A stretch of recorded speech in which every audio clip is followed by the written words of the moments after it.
দই, ভালো দই। দইওয়ালা, দইওয়ালা, ও দইওয়ালা। ডাকছো কেন? দই কিনবে? কেমন করে কিনবো? আমার তো পয়সা নেই। কেমন ছেলে তুমি? দই কিনবে না তো আমার বেলা বইয়ে দাও কেন? আমি যদি তোমার সঙ্গে চলে যেতে পারতুম তো যেতুম। আমার সঙ্গে? হ্যাঁ, তুমি যে কত দূর থেকে হাঁটতে হাঁটতে চলে যাচ্ছ, শুনে আমার মন কেমন করছে। বাবা, তুমি এখানে বসে কি করছো? কবিরাজ আমাকে বেরোতে বারণ করেছে, তাই আমি সারাদিন এইখানেই বসে থাকি। আহ বাছা, তোমার কি হয়েছে? আমি জানি নে, আমি তো কিছু করিনি, তাই আমি জানি না আমার কি হয়েছে। দইওয়ালা, তুমি কোথা থেকে আসছো? আমাদের গ্রাম থেকে আসছি। তোমাদের গ্রাম?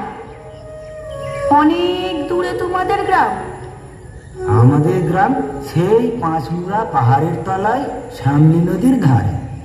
পাঁচমুড়া পাহাড়, শ্যামলী নদী, কে জানি, হয়তো তোমাদের গ্রাম দেখেছি, কবে সে আমার মনে পড়ে না। তুমি দেখেছো?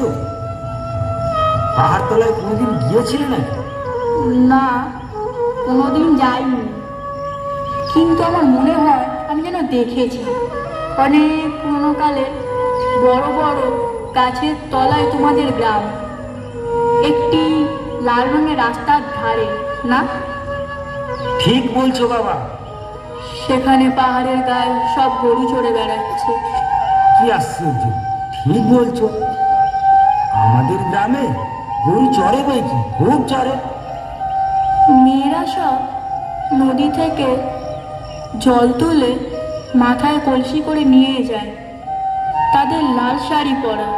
বাহ বাহ, ঠিক কথা। আমাদের গোয়ালপাড়ার মেয়েরা নদী থেকে তো জল তুলে নিয়ে যায়, তবে কিনা তারা সবাই যে লাল শাড়ি পরে তা নয়। কিন্তু বাবা, তুমি নিশ্চয়ই কোনোদিন সেখানে বেড়াতে গিয়েছিলে। সত্যি বলছি দইওয়ালা, আমি একদিনও যাইনি। কবিরাজ যেদিন আমাকে বাইরে যেতে বলবে সেদিন নিয়ে যাবে তুমি তোমাদের গ্রামে। যাবো বই কি বাবা, খুব